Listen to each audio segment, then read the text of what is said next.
disampaikan.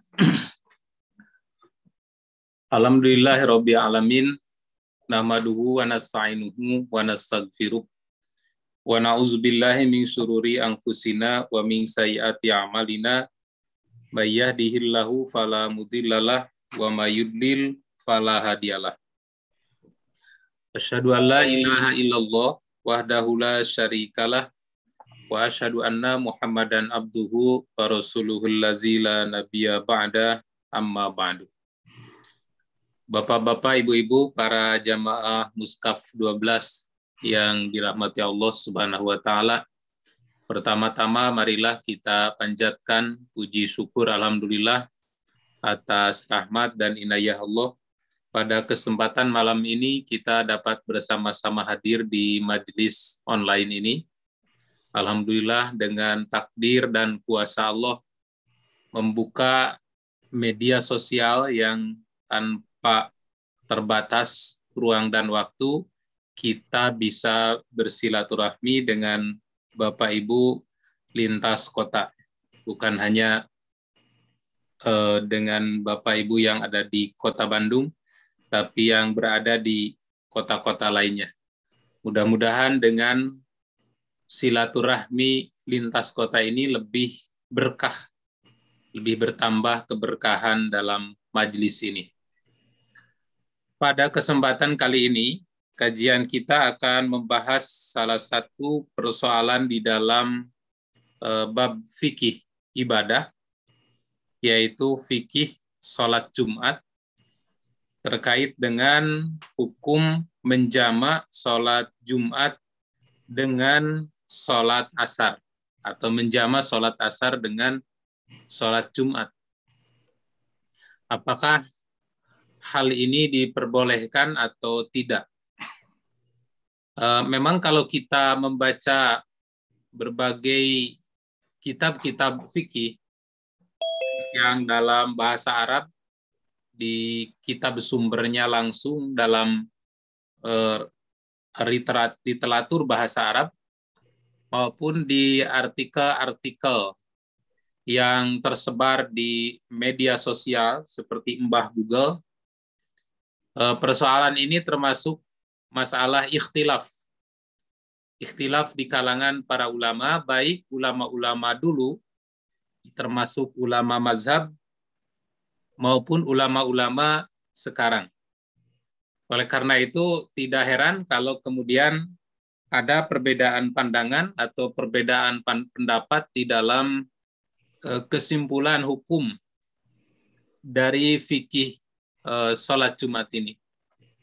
Dan perbedaan pendapat ini semua bermuara pada isyarat-isyarat dalil yang dilakukan oleh Rasulullah Shallallahu Alaihi Wasallam bersama dengan para sahabat-sahabatnya. Nah, maka pada kesempatan ini kita akan sama-sama kaji, kita akan sama-sama bahas terkait dengan apakah boleh menjamak sholat duhur dengan sholat asar dengan sholat Jumat. Nah, saya kemukakan dulu pendapat yang membolehkan. Pendapat yang membolehkan menjamak sholat duhur, sholat asar dengan sholat duhur itu diantaranya beralasan atau berargumen bahwa sholat Jumat itu adalah pengganti dari sholat duhur. Sholat Jumat itu adalah pengganti dari sholat duhur. Apabila sholat duhur boleh dijamak dengan asar, maka Jumat pun sebagai penggantinya itu boleh juga dijamak dengan asar. Maka tidak heran kalau ada pandangan-pandangan fikih yang mengatakan diperbolehkan kita menjamak antara sholat asar dengan sholat Jumat. Dan ini kalau kita lihat, pendapat ini adalah pendapat Imam Malikiyah, pendapat Malikiyah, kemudian pendapat Syafi'iyah, ini membolehkan. Kenapa? Karena sholat Jumat itu adalah pengganti daripada sholat duhur. Nah, tetapi kalau kita analisa lebih jauh, sebenarnya sholat Jumat itu bukan pengganti daripada sholat duhur. Yang ada sebaliknya, justru sholat duhur yang menggantikan sholat Jumat. Maksudnya ini untuk bapak-bapak ya. Kalau untuk ibu-ibu kan tidak ada masalah sebenarnya, karena ibu-ibu mah tidak ada kewajiban untuk melaksanakan sholat Jumat di hari Jumat. Pada hari Jumat, ibu-ibu itu tetap dia wajib melaksanakan sholat duhur. Tidak wajib melaksanakan sholat Jumat. Oleh karena itu, ada rukhsah atau tidak ada rukhsah, bagi ibu-ibu tidak ada perubahan hukum. Seperti misalnya, idza ijtama'al idani fi yaumin wahid, apabila berkumpul 2 hari raya pada satu hari raya Idul Adha atau Idul Fitri, yang kedua hari Jumat. Bagi bapak-bapak yang diwajibkan sholat Jumat, itu ada rukhsah, boleh memilih apakah melaksanakan sholat Jumat atau tidak.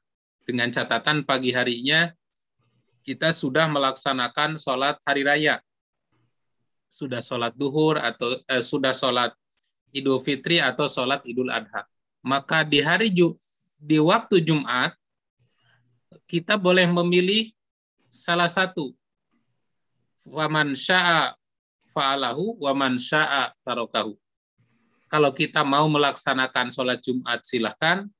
Kalau kita tidak sholat Jumat juga tidak apa-apa. Dan tidak perlu diganti dengan sholat duhur. Tidak perlu diganti dengan sholat duhur. Kenapa? Karena kewajiban Jumatnya saja kan tidak ada. Jadi kalau mesti diganti dengan sholat duhur berarti seolah-olah Jumat itu wajib. Nah, padahal kewajiban Jumat sudah tidak ada karena terrukhsah atau menjadi sunat dikarenakan kita sudah melaksanakan sholat hari raya di pagi hari. Nah, ketika sunat boleh dilaksanakan, boleh tidak. Dan kalau tidak dilaksanakan, tidak perlu diganti dengan sholat duhur. Nah, itu bagi bapak-bapak yang wajib Jumat. Bagaimana dengan ibu-ibu? Nggak ada urusan dengan ibu-ibu. Karena ibu-ibu itu baik ada hari raya atau tidak ada hari raya, tetap wajib untuk melaksanakan sholat duhur. Nah, oleh karena itu, sebenarnya sholat Jumat itu bukan pengganti daripada sholat duhur. Sholat Jumat itu adalah kewajiban khusus yang diwajibkan oleh Allah kepada bapak-bapak di hari Jumat. Dengan kata lain, pada hari Jumat tidak ada kewajiban sholat duhur untuk bapak-bapak. Kecuali bila kita tidak dapat melaksanakan sholat Jumat.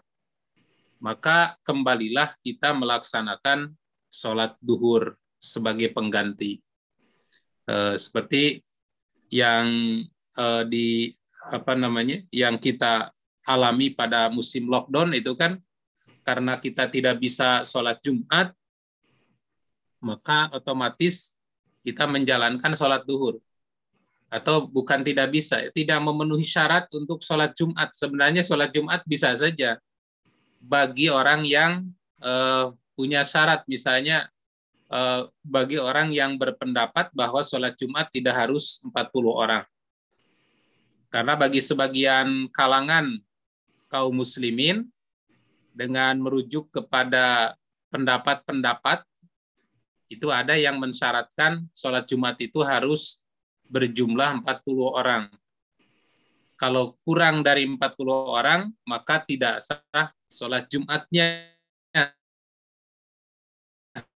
Atau kalaupun melaksanakan sholat Jumat, harus lagi melakukan sholat duhur.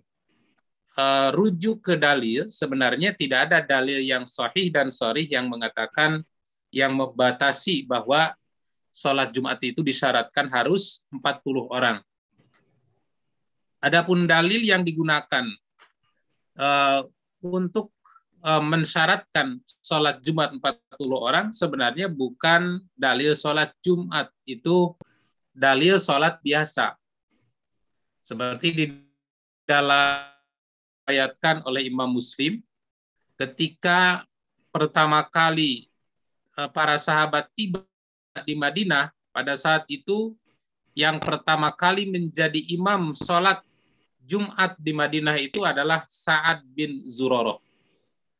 Oleh karena itu ada seorang sahabat, setiap mendengar azan, beliau mendoakan Sa'ad bin Zurarah, sampai anaknya heran. Kata anaknya, "Bapak, kenapa Bapak itu kalau setiap mendengar azan suka mendoakan Sa'ad bin Zurarah?" Kata bapaknya, "Karena Sa'ad bin Zurarah itu adalah imam pertama sholat Jumat di Madinah." Kemudian anaknya bertanya, "Berapa banyak jumlah orang yang itu?" Kata ayahnya, "Arba'una rajulan, 40 orang." Nah, dipahami hadis itu sebagai dalil sholat Jumat. Sehingga batas minimal syarat sah sholat Jumat itu harus 40 orang.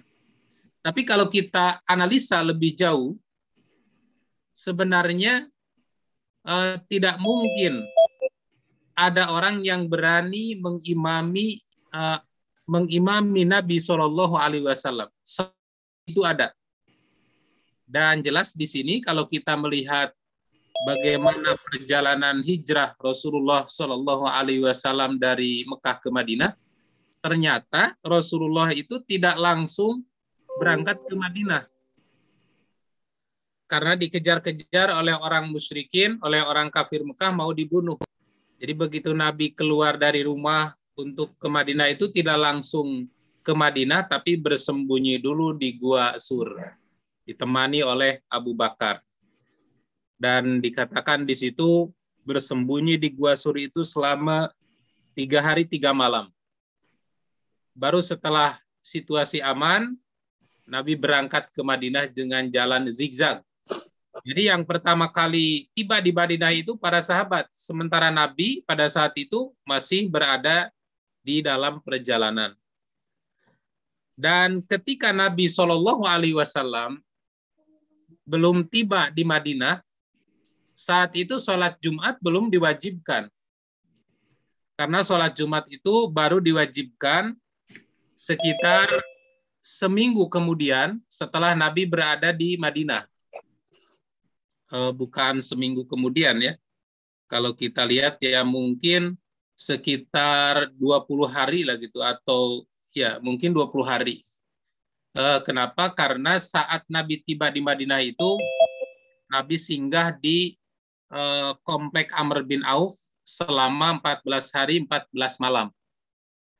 Kemudian pada saat itu Nabi Shallallahu Alaihi Wasallam belum menerima perintah sholat Jumat, baru sholat biasa. Nah, baru kemudian setelah itu Nabi menganjurkan atau mengajak para sahabat untuk membangun masjid, dan masjid pertama yang dibangun oleh Nabi adalah Masjid Quba. Nah, saat Masjid Quba dibangun, saat itu pun belum ada perintah sholat Jumat. Begitu selesai Masjid Quba dibangun, nah, kemudian Nabi berangkat menuju Madinah atau menuju Yasrib. Di tengah perjalanan antara Quba dan Madinah itu dengan tempat Nabi itu diperintahkan diturunkan sholat Jumat yang tempatnya diabadikan sekarang berdiri Masjid Jum'ah. Jadi yang pertama kali menjadi imam sholat Jumat adalah Nabi Shallallahu Alaihi Wasallam, bukan Sa'ad bin Zurarah. Nah, maka kalau kita melihat asbabul wurud dari keluarnya hadis itu, sebenarnya yang pertama kali menjadi imam di Madinah itu Sa'ad bin Zurarah itu bukan mengimami sholat Jumat, tapi itu sholat biasa. Nah, kemudian hanya saja disebut Jumat, karena Jumat itu dari jamaah yang berarti sholat berjamaah gitu. Nah, kemudian kata 40 juga itu tidak berarti jumlah sahabat itu hanya 40 orang, karena sebenarnya yang ikut hijrah itu cukup banyak ya. Apalagi bila ditambah dengan masyarakat Yasrib ya, yang sudah berada di Madinah. 40 itu dimaknai oleh sebagian ulama itu adalah jumlah yang banyak. Nah, jadi kalau kita kembali kepada syarat jamaah, sebenarnya syarat jamaah itu cukup 2 orang. Jadi kalau kita ada 2 orang saja, itu sebenarnya sudah cukup untuk melaksanakan sholat Jumat. Sudah dinilai kita sudah melaksanakan sholat berjamaah. Karena syarat sah sholat Jumat itu harus dilakukan jamaah, secara jamaah. Jadi al-jumu'atu haqqun wajibun ala kulli muslimin fi jama'atin. Jumat itu adalah wajib bagi seorang muslim, bagi setiap muslim, dan harus dilakukan dengan cara berjamaah. Apabila tidak dapat melaksanakan sholat Jumat dengan berjamaah, hanya sendirian, maka tidak memenuhi syarat untuk melaksanakan sholat Jumat. Nah, ini kembalilah kepada sholat zuhur sebagai pengganti. Jadi yang ada adalah zuhur sebagai pengganti Jumat, bukan Jumat sebagai pengganti dari sholat zuhur. Itu yang tepat itu. Karena bagi bapak-bapak pada hari Jumat itu tidak ada kewajiban untuk melaksanakan sholat zuhur kecuali sholat Jumat saja. Kecuali apabila tidak memungkinkan. Bahasanya bukan diganti, tapi boleh tidak Jumat. Bukan tidak boleh Jumat, boleh tidak Jumat kalau tidak memungkinkan, dan itu baru solusinya diganti dengan melaksanakan sholat duhur. Nah, terkait dengan menjama sholat Jumat dengan sholat asar, dalil yang pertama yang digunakan adalah tentang masalah waktu. Kita lihat dulu. Jadi untuk menetapkan bahwa boleh dan tidaknya kita melaksanakan jama antara sholat asar dan sholat Jumat, kita rujuk dulu kepada waktu-waktu sholat.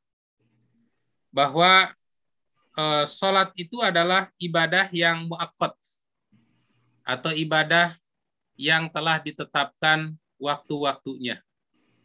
Sebagian ulama berpandangan bahwa apabila seorang melaksanakan sholat di luar waktu, itu sholatnya tidak sah. Karena setiap sholat itu sudah memiliki waktu-waktu tertentu, dan ini sebagai azimah, sebagai satu kewajiban yang menjadi syarat sah dari perintah sholat itu. Berdasar surat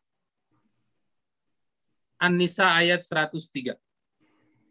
A'udzubillahi minasyaitonirrajim. Fa idza qadaitumus shalah, apabila kamu telah menyelesaikan salatmu, fazkurullah, maka ingatlah kepada Allah qiyaman, dalam keadaan berdiri, wa qu'udan, dalam keadaan duduk, wa ala junubikum, dan dalam keadaan berbaring.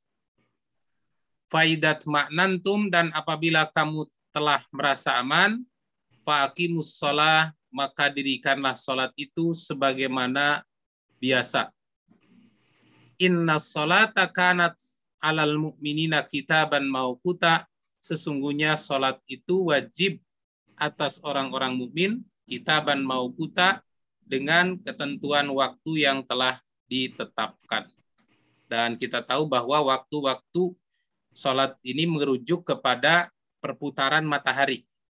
Waktu duhur itu mulai matahari tergelincir sampai tibanya waktu asar, yaitu di mana bayang-bayang sesuatu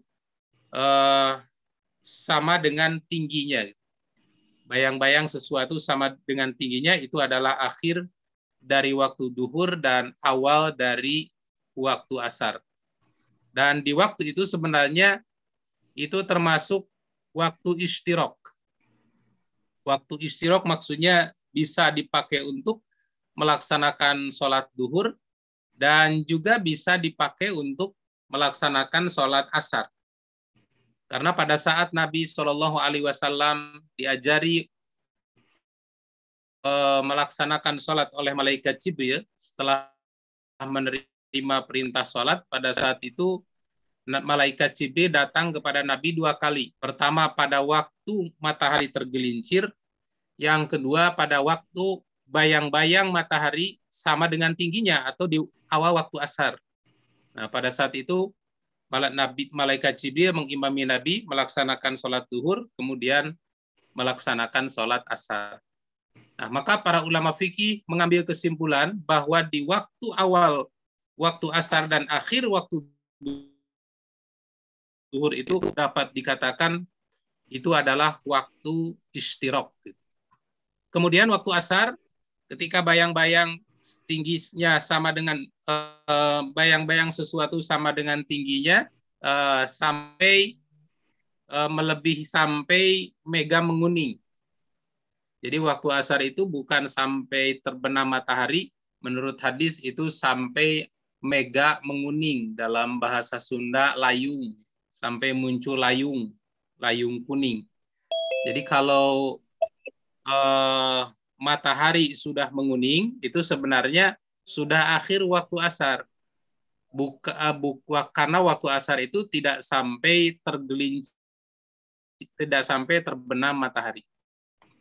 Kemudian waktu maghrib adalah timbul sampai hilang mega merah hilang. Dan waktu isya dari mulai hilang mega merah ila nisfil lail, sampai tengah malam. Sampai kapan? Batasannya itu sama dengan awal waktu zuhur. Jadi tidak persis pada jam 12 malam. Setiap hari bisa berubah-ubah atau setiap bulannya bisa berubah-ubah. Tergantung awal waktu zuhur. Kalau misalnya sekarang awal waktu zuhur umpamanya jam 11.42, kalau nggak salah ya. Maka akhir dari waktu isya itu jam 11.42. Kalau kita melaksanakan sholat isya jam 12 malam, itu sudah melaksanakan sholat isya di luar waktu.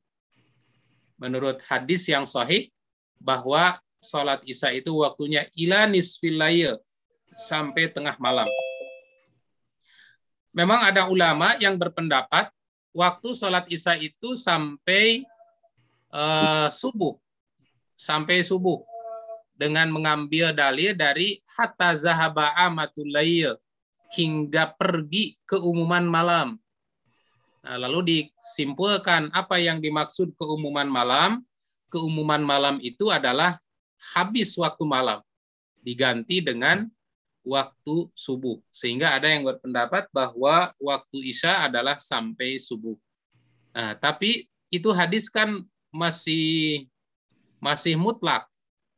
Masih mutlak, belum jelas yang disebut keumuman malam itu apa gitu. Maka di sini ada muqayyadnya di dalam hadis yang sahih, bahwa waktu sholatil isya itu ila nisfil lail, sampai pertengahan malam. Mana batasannya? Dilihat dari awal waktu zuhur. Bila awal waktu zuhur jam 12, maka akhir waktu isya jam 12. Bila awal waktu zuhur jam 11.40 atau 42, maka akhir waktu isya sampai jam 11.40 atau jam 11.42. Nah, sekarang sudah ada yang rajin setiap hari itu memposting awal-awal waktu itu. Kemudian waktu sholat subuh itu mulai terbit fajar sidik, karena fajar itu ada dua, ada fajar kazib, ada fajar sidik. Kalau fajar kazib itu fajar bohong yang bentuknya seperti ekor serigala, jadi hanya putih vertikal saja, hanya putih vertikal. Itu namanya fajar kazib.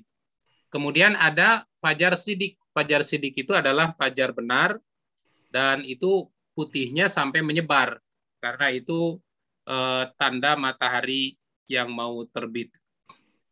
Nah, waktu sholat subuh itu mulai terbit fajar siddiq sampai terbit matahari.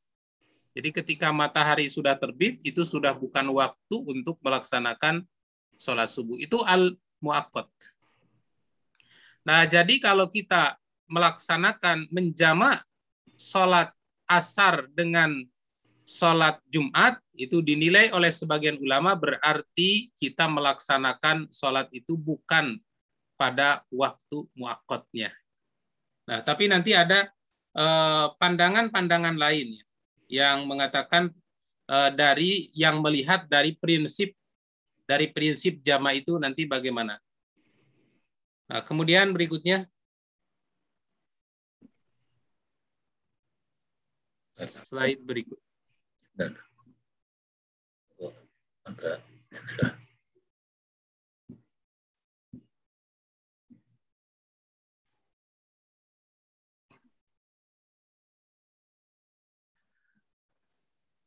Nah, apakah boleh belum pindah. Ya. Apakah boleh menjamak antara sholat asar dan sholat Jumat? Nah, kalau kita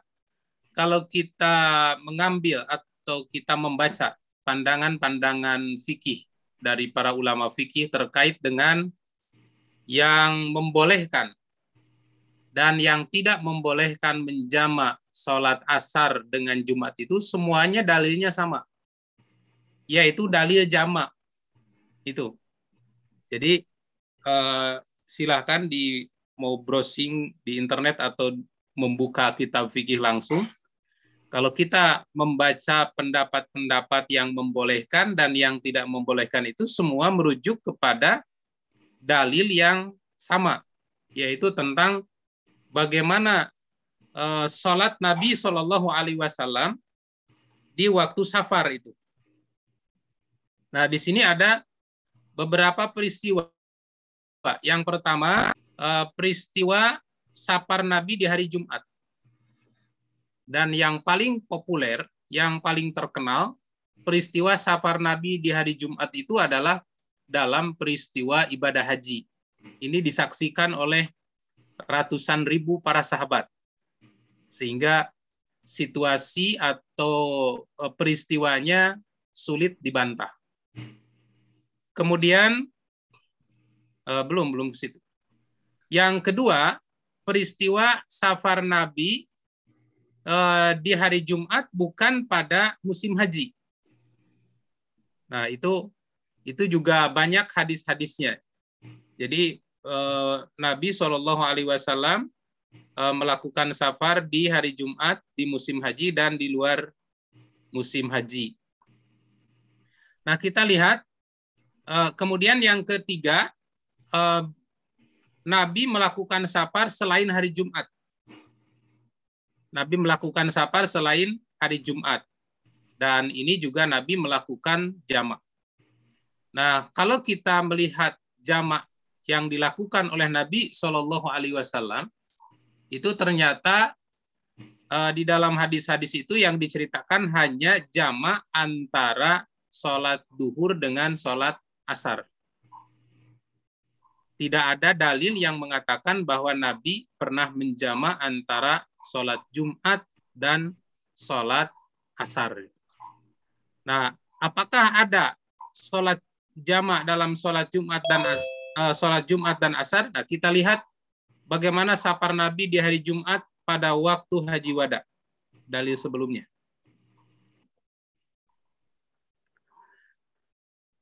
Apakah pada waktu Nabi Shallallahu Alaihi Wasallam melaksanakan wukuf di Haji Wada, di situ ada sholat Jumat atau tidak? Nah, untuk menetapkan ada dan tidaknya sholat Jumat tatkala Nabi wukuf di Arafah, nah terlebih dahulu kita harus meneliti hari apa sebenarnya Rasulullah Shallallahu Alaihi Wasallam wukuf pada waktu Haji Wada itu. Selanjutnya kita harus memperhatikan atau mengkaji, meneliti bagaimana pelaksanaan Rasulullah Shallallahu Alaihi Wasallam pada saat wukuf itu. Apabila wukuf itu jatuh pada hari Jumat, maka khutbah itu harus dilaksanakan 2 kali berarti. Kalau dinilai di situ Nabi melaksanakan sholat Jumat, maka khutbah itu harus dilakukan 2 kali. Yang pertama khutbah Arafah, yang kedua khutbah Jumat. Itu kalau disimpulkan pada saat Nabi wukuf di Arafah hari Jumat itu Nabi melaksanakan sholat Jumat. Karena di situ ada perbedaan waktu, perbedaan kaifiat antara khutbah Arafah dengan khutbah Jumat. Kalau khutbah Arafah itu dilakukan sebelum tergelincir matahari. Sementara khutbah Jumat itu wajib dilakukan setelah tergelincir matahari. Tidak sah khutbah Jumat sebelum tergelincir. Karena justru khutbah Jumat itu dilakukan bersamaan dengan azan. Khatib naik mimbar, mengucapkan salam, itu sudah masuk duhur. Kemudian duduk, muazin mengumandangkan azan, setelah itu langsung khutbah. Sementara khutbah Arafah itu dilaksanakan sebelum matahari tergelincir. Nah, kalau Nabi melaksanakan sholat Jumat, berarti khutbah di Arafah itu harus dilakukan 2 kali. Pertama sebelum tergelincir, dan kedua setelah tergelincir. Nah, kemudian hari apa sebenarnya Nabi melakukan wukuf di Arafah? Kalau kita merujuk kepada keterangan-keterangan hadis-hadis Nabi Shallallahu Alaihi Wasallam, dan ini juga sudah diteliti secara hisab ya, oleh seorang ulama ahli hisab, ternyata dapat dipastikan bahwa wukuf Rasulullah Shallallahu Alaihi Wasallam itu pada waktu hari Jumat, dan itulah yang disebut dengan khutbah Nabi yang dilakukan di Arafah itu, itulah yang disebut dengan khutbah Arafah. Nah, kita lihat hadisnya sama-sama. Ini hadisnya sangat panjang ya, di dalam kitab riwayat Imam Muslim, di dalam babu hajjati Nabi Sallallahu Alaihi Wasallam, bab tentang haji Nabi Sallallahu Alaihi Wasallam dari sahabat Jabir bin Abdullah. Hadis ini menerangkan perjalanan manasik haji Nabi dari mulai Nabi berangkat dari Madinah sampai pulang. Ini lengkap dalam hadis ini. Dan hadis inilah yang dijadikan panduan dalam manasik haji Rasulullah Shallallahu Alaihi Wasallam. Pada saat itu Nabi mewanti-wanti kalian, khudhu anni manasikakum. Ambillah manasik haji kalian dariku, karena aku tidak tahu, kata Nabi, apakah setelah ini aku akan haji lagi atau tidak. Saat itu Nabi sudah memberi warning. Dan ternyata Nabi itu tidak melakukan haji setelah ini, karena ini haji terakhir. Setelah Nabi melaksanakan haji ini hanya berusia sekitar 85 hari, 3 bulan kurang ya. Maka haji ini dikenal dengan istilah haji wada, sebab pada saat itu Nabi menyampaikan kata-kata perpisahan dalam khutbah Arafah. Nah, dalam hadis yang sangat panjang, kalau ditulis dalam ukuran 16 saja, ini bisa sampai 2 halaman. Fa'ajaza Rasulullah Sallallahu Alaihi Wasallam. Selanjutnya Rasulullah berangkat hatta ata Arafah, hingga sampai di Arafah. Jadi sebelumnya Nabi wukuf dulu di Mina tanggal 8, baru kemudian mabit dulu di Mina, baru kemudian berangkat ke Arafah sekitar pagi hari jam 9, dan diusahakan sebelum zuhur sudah ada di Arafah. Itu sunnahnya. Jadi sunnah haji itu tanggal 8 itu di Arafah, tanggal 8 di Mina, tanggal 9 di Arafah. Bukan tanggal 8 di Arafah. Di kita banyak yang melanggar itu. Tanggal 8 sudah pada masuk Arafah. Padahal tanggal 8 itu masih harus berada di Mina, baru tanggal 9 masuk ke Arafah. Kemudian fawajadal kubah. Lalu Nabi menemukan kubah, tenda. Qad duribat yang telah dibangun, lahu binamiroh yang telah dibangun untuknya di Namiroh. Jadi kubah Nabi itu atau kemah Nabi itu dibangun di Namiroh yang sekarang dijadikan masjid. Ada Masjid Namiroh, besar sekali itu. Dan Masjid Namiroh itu adalah perbatasan antara Muzdalifah dengan Mina. Kalau menurut penjelasan dari para ulama di sana itu terbagi dua Masjid Namiroh itu. Setengah masjid masuk ke Muzdalifah, setengah lagi masuk ke Arafah. Yang masuk ke Arafah itu di saf-saf paling belakang, itu masuk ke Arafah. Makanya kalau kita mau wukuf di dalam masjid, itu harus mengambil saf paling belakang. Jangan di saf paling depan. Kenapa? Karena saf paling depan itu masuk ke wilayah Muzdalifah. Nah, lebih bagus lagi di luar saja, lebih aman. Nah, tempat ini dinamai Namiroh. Disitulah Nabi membangun kemah. Fanazala biha, kemudian beliau singgah di Namiroh itu, dan kita juga disunahkan untuk singgah dulu kalau memungkinkan. Kalau tidak memungkinkan, langsung saja berangkat menuju Arafah.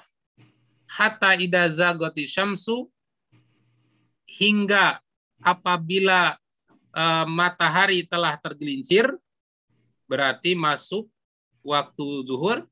Amara bil qaswa, beliau menyuruh membawa al-qaswa, yaitu nama unta beliau dinamai qaswa.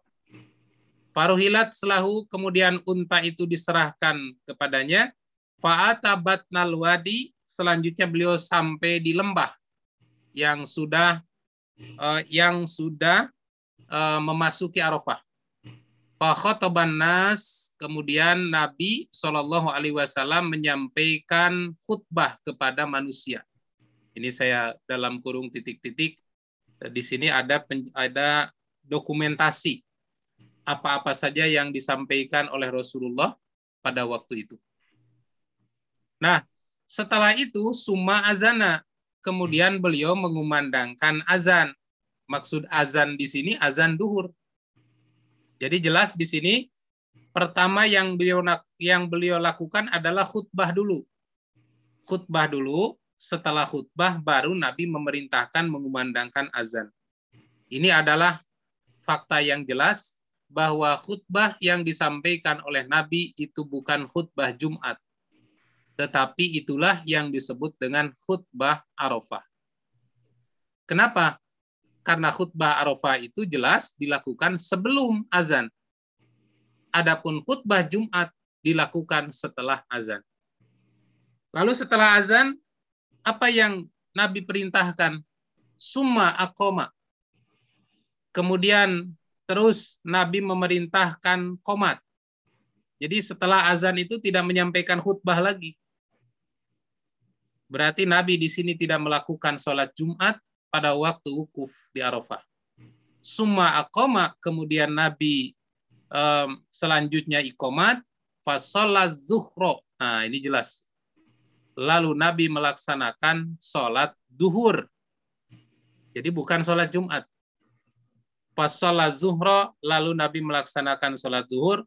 Summa aqoma, kemudian iqomah lagi. Fasolal asro, lalu Nabi melaksanakan sholat asar.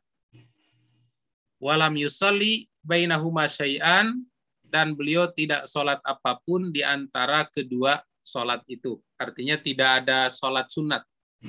Walaupun setelah sholat zuhur itu ada sholat ba'da zuhur, tapi kalau kita menjamak antara zuhur dengan asar, sholat sunat itu hilang. Baik qoblanya maupun ba'danya. Nah, dari sini jelas sekali bahwa wukuf Nabi SAW itu pada hari Jumat.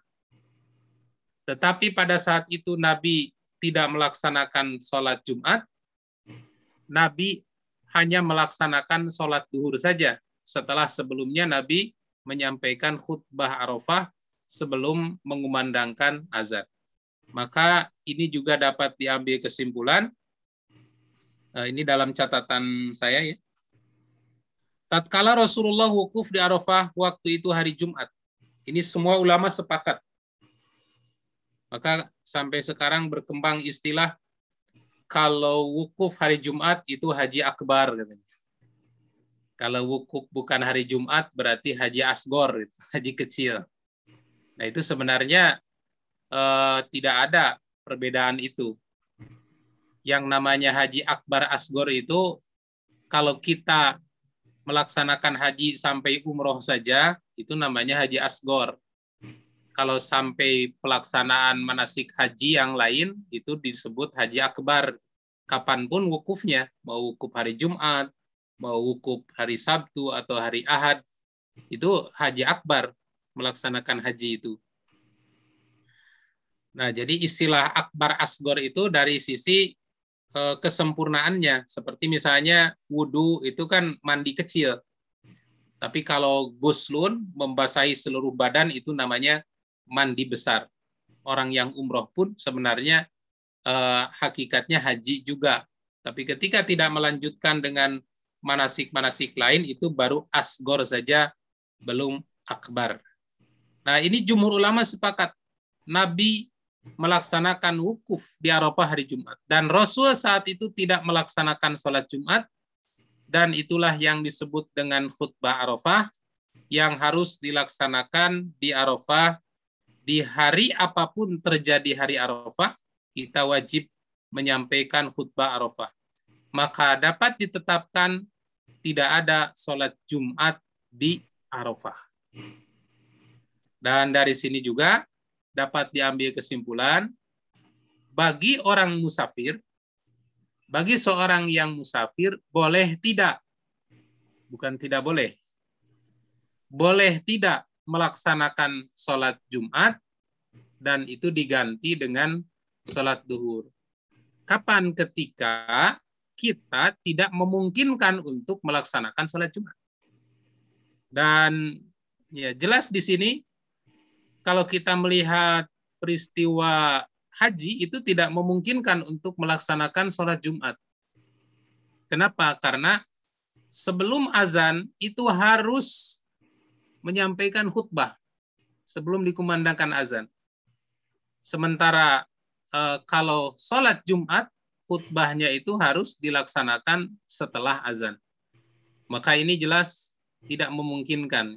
Tidak memungkinkan untuk melaksanakan sholat Jumat. Bukan setelah adzan ya, bersamaan. Kan khotib naik mimbar, Assalamualaikum warahmatullahi wabarakatuh. Nah, sampai di situ langsung azan dikumandangkan. Nah, sementara kalau menyampaikan khutbah Arafah, ini kapan khutbah Jumat? Maka jelas Nabi itu tidak mungkin melaksanakan sholat Jumat. Maka bagi orang yang tidak mungkin melaksanakan sholat Jumat, boleh tidak melaksanakan sholat Jumat, dan nanti diganti dengan melaksanakan sholat duhur, sebagaimana yang dilakukan oleh Nabi Shallallahu Alaihi Wasallam ketika wukuf di Arafah. Kemudian kita juga menemukan riwayat lain. Ini tadi saya tidak sempat mengecek ulang, tapi saya pernah membaca bahwa kalau tidak salah itu Ibnu Umar. Jadi Ibnu Umar itu melakukan safar ke Mekah pada hari Jumat, nengok saudaranya yang sedang sakit, dan pada saat itu Ibnu Umar tidak dapat melaksanakan sholat Jumat. Nah, nanti saya cek ulang lagi, ini kalau tidak salah Ibnu Umar, ya. Pernah saya baca hadis itu. Dan saudaranya ini di waktu hari Jumat itu sedang menghadapi sakaratul maut. Sehingga jelas tidak mungkin ditinggalkan. Masa orang yang sakaratul maut ditinggalkan karena mau Jumatan, anteplah biarin mati-mati gitu. Nggak mungkin kan. Nah, maka akhirnya harus membimbing mentalkin. Pas bertepatan dengan waktu sholat Jumat itu. Nah, sehingga akhirnya tidak dapat melaksanakan sholat Jumat dan kemudian menggantinya dengan sholat duhur. Nah, situasi-situasi seperti itulah yang membolehkan meninggalkan sholat Jumat. Tetapi apabila masih memungkinkan bisa melaksanakan sholat Jumat, tentu saja yang pokok bagi laki-laki pada hari Jumat itu tidak ada kewajiban untuk melaksanakan sholat duhur. Itu wajib dia melakukan sholat Jumat. Nah, itu yang bisa kita ambil dari hadis ini. Jadi sekali lagi bahwa tidak ada dalam peristiwa Haji Wada Nabi melaksanakan sholat Jumat, tapi Nabi melaksanakan sholat duhur. Apa yang dilakukan oleh Nabi menjamak di waktu itu bukan menjamak Jumat dan duhur, tapi juga menjamak duhur, bukan menjamak Jumat dan asar, tapi menjamak zuhur dan asar. Kemudian hadis berikutnya.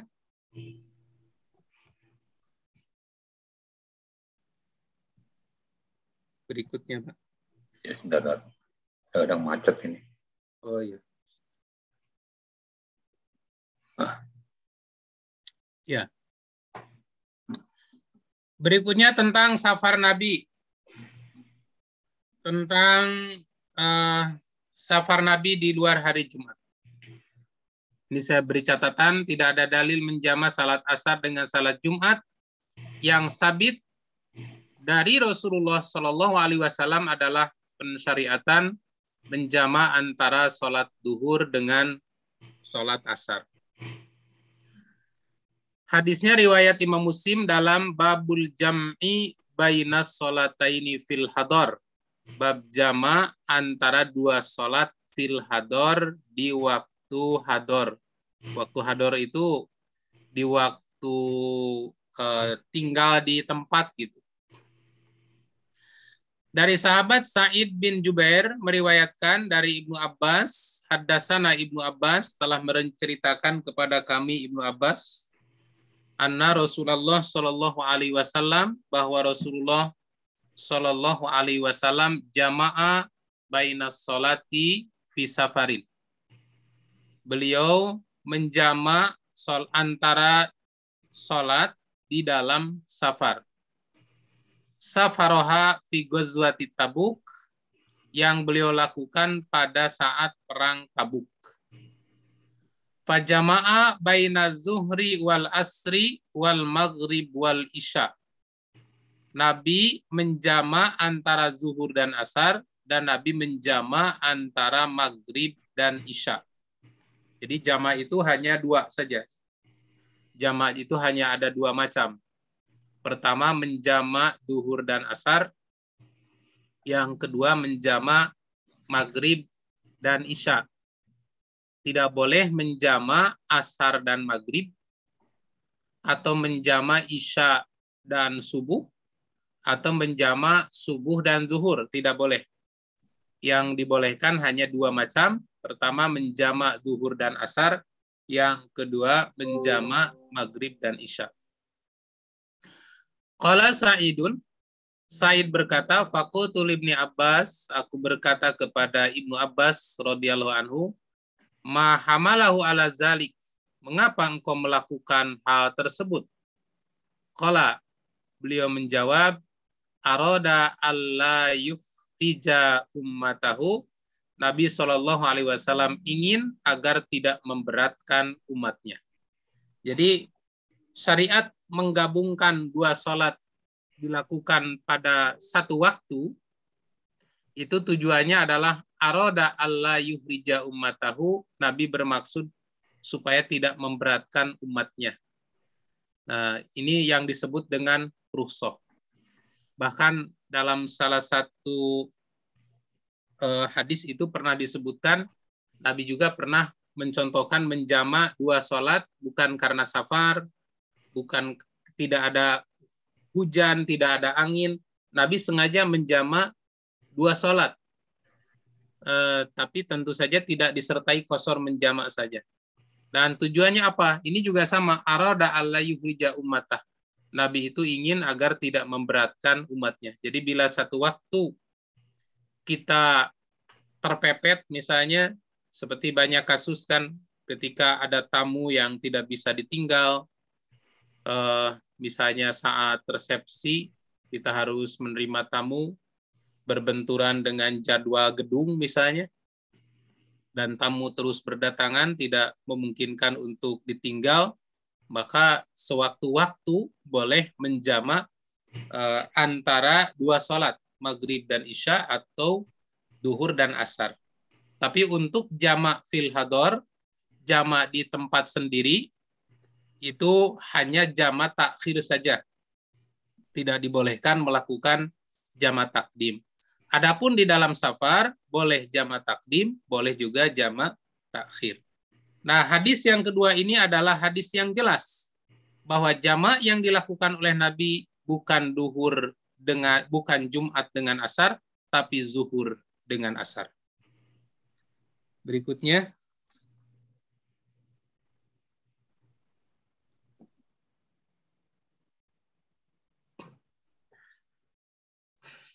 Nah, jamak yang dilakukan oleh Nabi sewaktu Nabi di Madinah.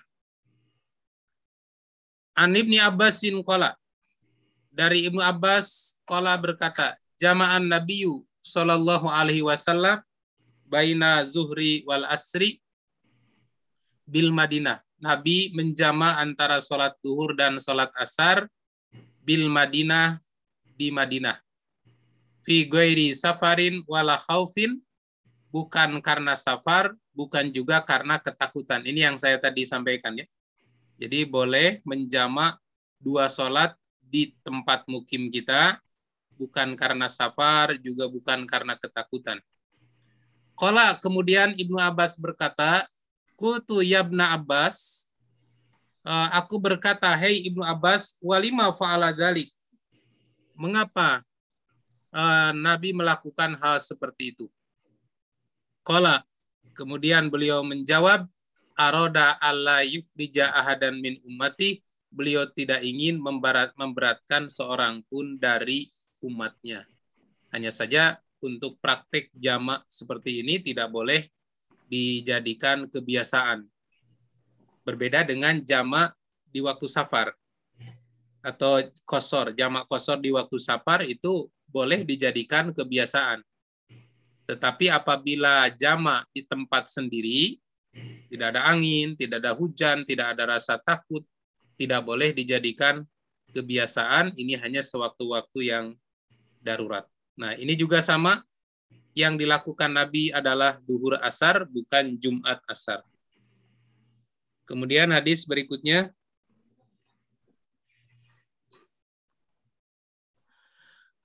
Ini jamak Nabi di dalam safar. Jamak Nabi di dalam safar. Dan kalau kita melihat hadis-hadis tentang jamak, itu yang paling populer adalah jamak di waktu melaksanakan haji. Kenapa? Karena itu momen yang paling banyak disaksikan oleh banyak sahabat, sampai ratusan ribu sahabat yang menyaksikan peristiwa itu. Jadi umumnya dalil-dalil jamak itu dalil-dalil dalam pelaksanaan ibadah haji. An Ibni Umar, dari sahabat Ibnu Umar qala berkata, jama'a Rasulullah sallallahu alaihi wasallam bainal maghrib wal isya bi jam'in. Nabi sallallahu alaihi wasallam menjamak antara salat maghrib dan isya di jam'in di Muzdalifah. Dan ini adalah jamak takhir. Karena ketika kita selesai wukuf itu saat matahari terbenam. Matahari terbenam, selesai wukuf, dan kita sudah harus meninggalkan Arafah, harus keluar dari Arafah.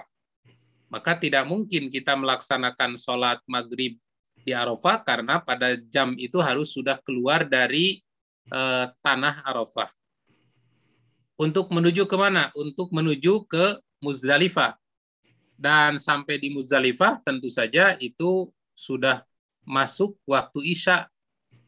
Bahkan ya terkadang sudah lebih dari waktu Isya itu. Mungkin jam 9 kalau jumlah jamaah hajinya jutaan, berangkat menuju Muzdalifah itu bukan persoalan yang mudah ya.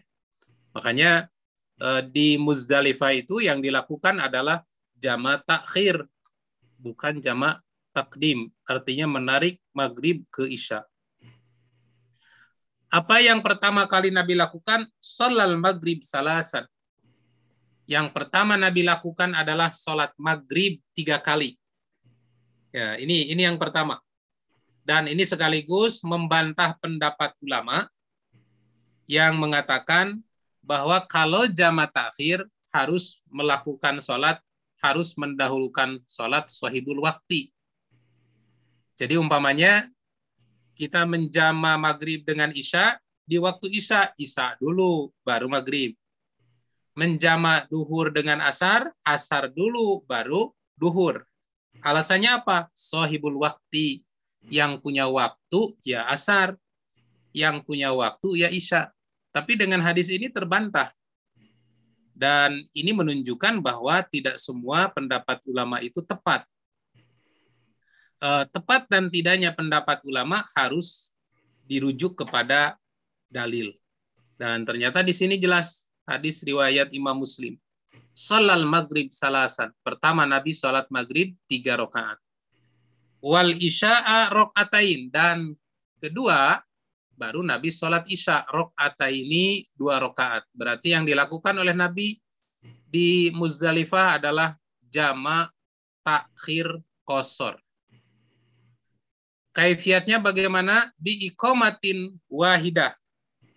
Dengan biiqomatin wahidah dengan 1 kali iqomah. Ya, 1 kali qomat. Tapi di hadis lain ada yang saya temukan itu Nabi masing-masing biiqomatin wahidah. Di dalam hadis lain ada penjelasan tambahan, masing-masing 1 kali qomat. Maksudnya qomat dulu untuk sholat isya, untuk sholat maghrib, qomat untuk sholat maghrib. Setelah selesai sholat maghrib, qomat lagi untuk sholat isya. Nah ini dalil jama'.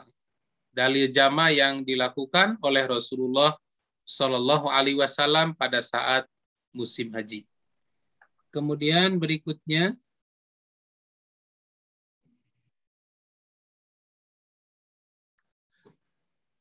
nah ini peristiwa jama' Nabi ketika sudah berada di dalam safar. Ditemukan salah satu hadis dalam Sahih Bukhari, di dalam babu idar tahala ba'da mazagati syamsu sholat duhra summa rokiba. Bab apabila Nabi berangkat safar sebelum tergelincir matahari, beliau setelah tergelincir matahari, setelah babu idar tahala ba'da mazagati syams, bila Nabi berangkat setelah matahari tergelincir, sholat zuhra, sholat duhur dulu, summa rokiba, baru Nabi berangkat. An Anas bin Malikin, dari sahabat Anas bin Malik. Banyak riwayat dari Anas bin Malik karena beliau adalah seorang khadimu Rasulullah Shallallahu Alaihi Wasallam. Anas bin Malik itu pembantu Rasulullah Shallallahu Alaihi Wasallam yang selalu menyertai Rasul dalam setiap safarnya.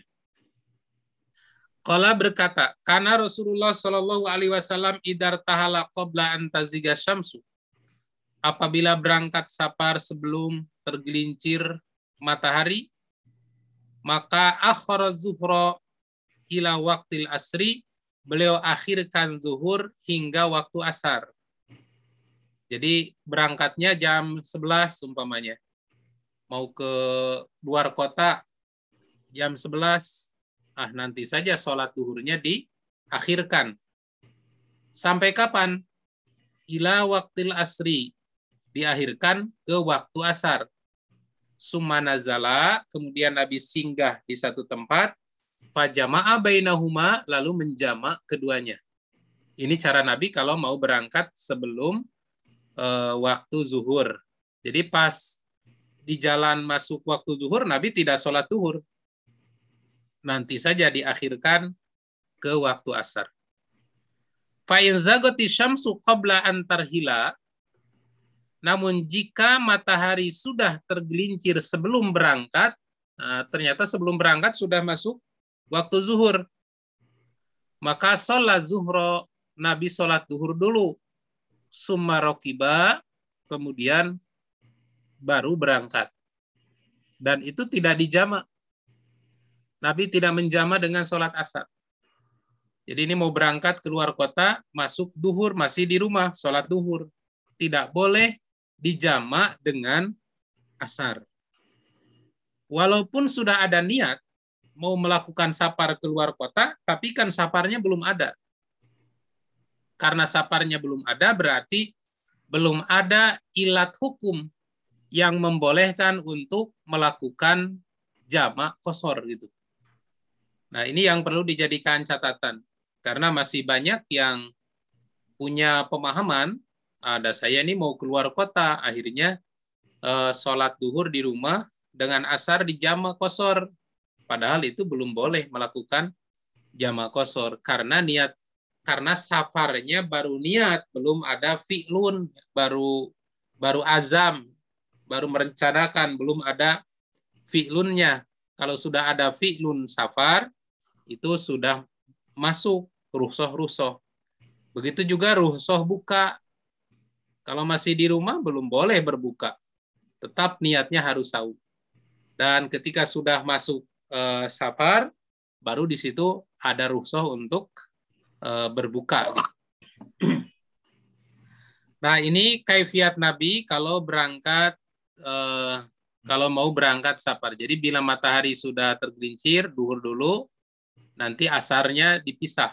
Tapi kalau berangkat sebelum tergelincir, duhur diakhirkan ke asar. Berikutnya.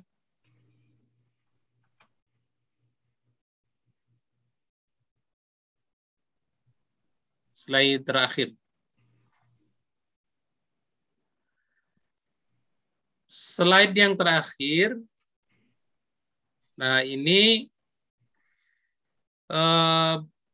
menjamak Rasul.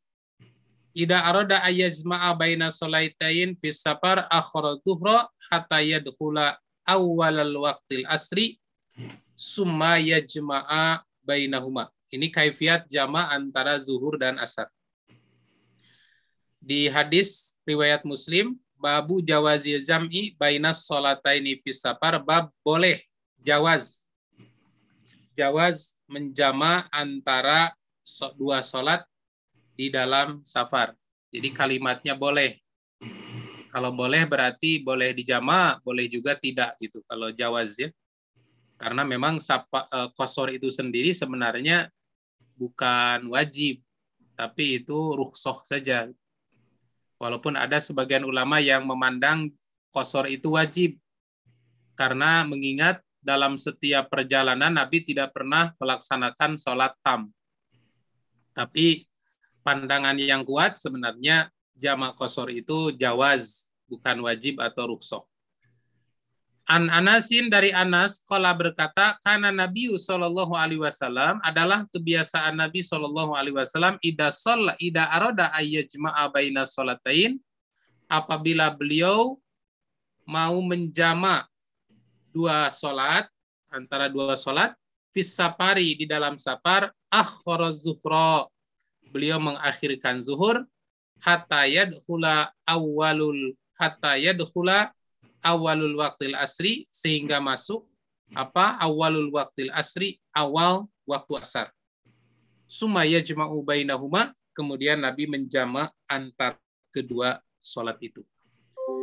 Nah, jadi dari beberapa hadis yang barusan kita baca tentang kasus atau peristiwa jamak yang dilakukan oleh Rasulullah Shallallahu Alaihi Wasallam, itu semuanya adalah menjelaskan jamak antara sholat duhur dan sholat asar. Bukan jamak antara sholat asar dan sholat Jumat. Itu tidak ada. Adapun para ulama yang membolehkan menjamak sholat Jumat dengan asar itu menggunakan dalil kias, yaitu dengan mengkiaskan bahwa sholat duhur itu sama dengan sholat Jumat. Nah, padahal sebenarnya tidak tepat ya mengkiaskan sholat duhur dengan sholat Jumat. Karena sholat Jumat ini memiliki hukum yang lebih banyak daripada sholat duhur. Memiliki kaifiat tata cara hukum yang lebih banyak daripada sholat duhur. Oleh karena itu tidak dapat disamakan antara sholat duhur dan sholat Jumat. Ditambah lagi, menurut kaidah-kaidah fikih yang dikemukakan oleh para ulama sunnah, itu la qiyasa fil ibadah. Tidak ada kias di dalam beribadah. Ibadah itu sifatnya tauqifi. Artinya ada perintah laksanakan, tidak ada perintah ya jangan kita membuat aturan sendiri. Itu yang disebut dengan tauqifi. Jadi tidak perlu kita menggugat. Misalnya kalau memang tidak boleh menjama sholat Jumat dengan asar, mana dalil yang melarangnya? Mana dalil yang melarang menjama sholat Jumat dan sholat asar? Ya tentu saja kalau pertanyaan begitu, sampai kapanpun tidak akan ditemukan dalil yang melarang menjama antara sholat Jumat dengan sholat asar. Kenapa? Karena prinsip dalam ibadah itu jangan mencari larangan. Prinsip-prinsip dalam ibadah itu kita harus mencari perintah. Kenapa sholat duhur 4 rakaat? Ya jawabnya perintahnya begitu. Kenapa sholat Jumat 2 rakaat? Tambah ada khutbah 2 kali khutbah? Jawabannya ya perintahnya begitu. Kenapa duhur 4 rakaat? Perintahnya begitu. Kemudian tiba-tiba kita melaksanakan sholat Jumat 4 rakaat misalnya. Lalu berkata, mana dalil yang melarang? Tidak ada. Nah, ini prinsip di dalam ibadah. Jadi dalam ibadah itu jangan mencari perintah, jangan mencari larangan, tapi carilah perintah. Itu prinsip dalam beribadah. Nah, jadi yang harus dicari itu adalah perintah. Dan ternyata tidak ada perintah atau tidak ada contoh menjama antara Jumat dengan asar. Maka dari beberapa keterangan ini dapat kita ambil kesimpulan. Slide terakhirnya.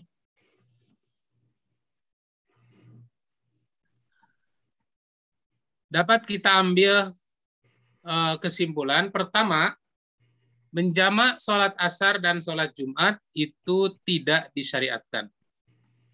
Jadi menjama sholat asar dengan sholat Jumat tidak disyariatkan, mengingat tidak ada satupun dalil yang mencontohkan adanya sholat jama antara asar dengan Jumat.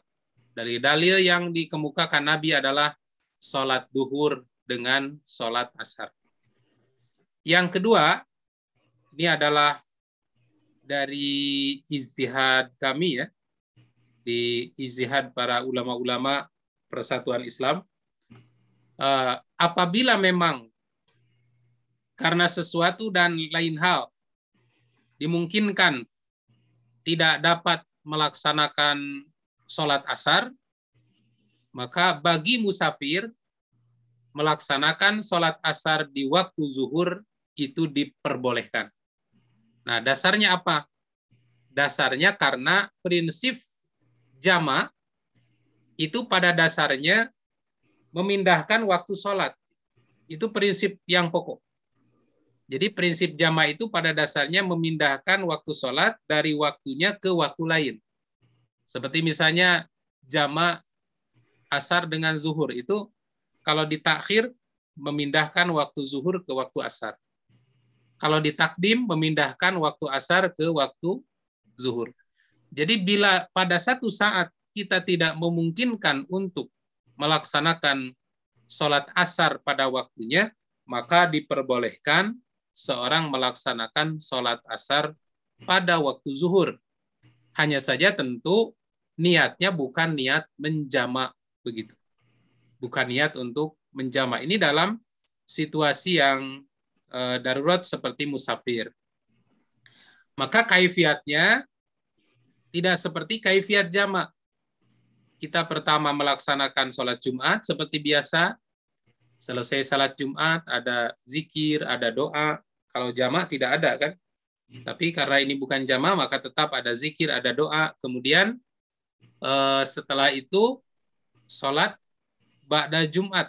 bisa 2 rakaat, bisa juga 4 rakaat. Setelah selesai sholat Jumat, baru kemudian qomat untuk melaksanakan sholat duhur. Nah, dalam situasi musafir yang mungkin akan kesulitan kita melaksanakan sholat asar, itu diperbolehkan. Nah, itulah 2 kesimpulan dari hukum menjama sholat asar dan Jumat. Apabila ada hal-hal yang perlu disampaikan, dipersilahkan. Masih ada waktu sekitar berapa ini? 25 menit. Maka. Baik, para teman sekalian, apabila ada yang mau bertanya atau mau klarifikasi hal-hal yang terkait dengan ini, terutama silakan, ini waktunya. Boleh langsung saja dibuka mic-nya, kemudian langsung bertanya. Silakan. Assalamualaikum Ustaz. Assalamualaikum. Silakan, Ahsan. Ya, izin bertanya Ustaz. Mengapa? Saya ada 2 pertanyaan terkait jamak. Ini termasuk qasar ya Ustaz ya? Jamak qasar. Ya, tadi kan ada dalil yang mengisahkan bahwa Rasulullah SAW itu pernah menjamak sholat untuk meringankan kaumnya begitu. Dan tadi kata Ustadz itu hanya boleh dilakukan di jamak takhir ya kalau tidak salah tadi. Ya. Nah pertanyaannya adalah berarti apabila ada kondisi yang memaksa atau menyulitkan seseorang di tempat mukimnya untuk melakukan sholat pada waktu normalnya begitu ya, katakanlah misalkan seorang dokter itu dia ada jadwal operasi dari jam 2 sampai lewat waktu maghrib gitu. Artinya kan asarnya itu dia pasti terlewat. Berarti dengan kaidah yang tadi, apakah dia sholat zuhur saja, terus nanti asarnya dikodok, atau sebenarnya tetap boleh narik asarnya ke zuhur? Itu yang pertama Ustaz. Kemudian yang kedua, untuk jamak qasar ini, bolehkah kita melakukan jamak takhir jika tujuan dari safarnya itu adalah tempat mukim kita sendiri? Misalkan kalau mukim kita di Bandung, kita berangkat dari Surabaya katakanlah, itu sebelum waktu asar, sebelum waktu maghrib gitu ya, sampai di Bandungnya pasti sudah lewat waktu isya gitu. Apakah boleh dijamak takhir di Bandung? Itu mungkin Ustaz, terima kasih. Ya. Yang pertama tadi jama takhir mukim. Jama takhir mukim. Jadi memang betul dalam hadis itu Nabi melakukan jama takhir dengan normal, tidak qasar. Jadi jama takhir normal tam, tidak qasar. Dalam hadis itu dikatakan bukan karena safar, bukan karena takut. Malah saya baca dalam kitab Nailul Autor, istilahnya tidak ada angin, tidak ada hujan. Gitu. Tidak ada angin, tidak ada hujan, artinya masih memungkinkan untuk berangkat ke masjid. Karena kalau ada angin, ada hujan, biasanya muazin itu mengumandangkan kata sallu fi rihalikum, sallu fi buyutikum, salat di rumah saja, atau sholat di tempat kalian saja, jangan ke masjid, karena sekarang angin besar atau hujan besar. Nah ini tidak ada angin, tidak ada hujan, Nabi itu tiba-tiba menjamak saja antara 2 sholat itu, menjamak takhir. Maka ketika ditanya, uridu, aku bermaksud, alla ukhrija ummati, untuk tidak memberatkan umatku. Nah hanya saja diberi catatan oleh para ulama fikih, pertama, kebolehannya adalah hanya takhir saja, tidak boleh takdim. Yang kedua, jangan dijadikan kebiasaan. Nah, seperti contoh kasus yang ditanyakan tadi, kasus dokter operasi yang membutuhkan waktu operasi, kan tidak mungkin meninggalkan pasien dalam keadaan berdarah-darah begitu. Itu bisa mengancam keselamatan nyawanya. Kalau dia mengoperasi pasien dari jam 11 umpamanya sudah harus operasi, atau jam 9 baru selesai nanti pada waktu asar boleh membawa sholat duhur ke asar, dibawa ke duhur ke asar. Bukan berarti duhur ditinggalkan lalu kemudian dikodok, bukan begitu. Itu jamak, karena sebenarnya kodok itu tidak ada. Di dalam hadis dikatakan ketika Aisyah ditanya oleh seorang wanita Juhainah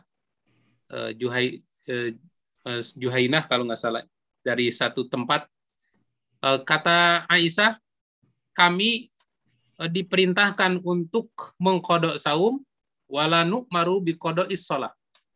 Kami diperintahkan untuk mengkodok saum dan kami tidak diperintah untuk mengkodok sholat. Jadi dalil kodok sholat itu tidak ada. Adapun dalam bab fikih, seperti di dalam kitab Nailul Autor yang ditulis oleh Imam Asy-Syaukani, ada satu bab yang disebut dengan al-qada'il fawaid, mengkodok sholat yang tertinggal. Itu sebenarnya pelaksanaannya bukan dalam konteks kodok seperti saum. Kalau kodok saum kan bisa kapan saja.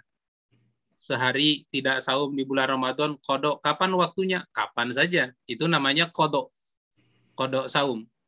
Tapi kalau kodok sholat yang disebut kodoil fawaid itu, bila sholat itu tertinggal karena lupa atau karena tertidur, maka sholatlah iza zakaroha, bila dia ingat. Misalnya, saking sibuk bekerja, lupa ini belum sholat duhur. Baru ingat jam 9 malam, atau sekarang nih baru ingat, tadi belum sholat duhur, karena sibuk, baru ingat sekarang.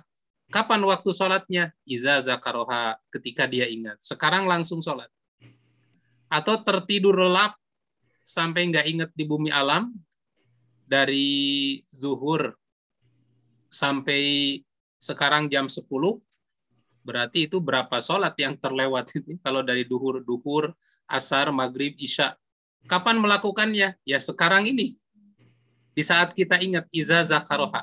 Itu yang disebut dengan kodoil fawaid. Jadi sebenarnya tidak ada istilah kodok sholat seperti kodok saum.